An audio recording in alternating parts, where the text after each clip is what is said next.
من ژاکلین هستم، پرستار زیبای شما. و ما خدا را شکر گزاریم که ما را زن نیافرید. برای دفع فساد تطهیر می کنم این زن را. این قانون هانانه.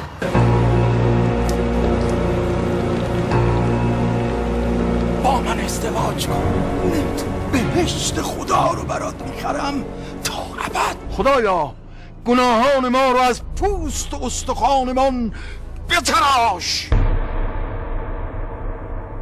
من یه مسیحیم، یهود رو نمیفهمم. اصراری نیست زنها دین داشته باشن.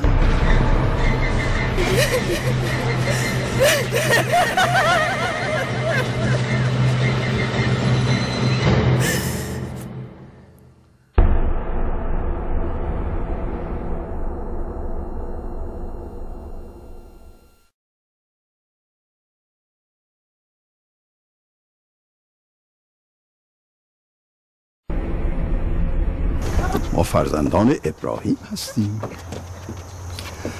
تو کی هستی؟ تو دارت نویزه قتل حرامه.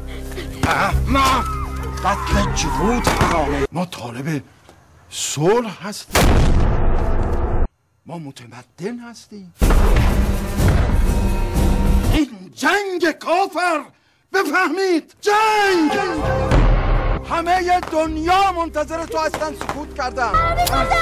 خدا منتظر توست، سکوت کرده. به جهود نمیشه خیانت کرد. دیگه نمیخوام طعم شکست و تحقیر رو تجربه کنم. هیچ جا نمیتونی فرار کنی، میکشنت. اما تو هیچ وقت درون خودتو پیش کسی آشکار نکن.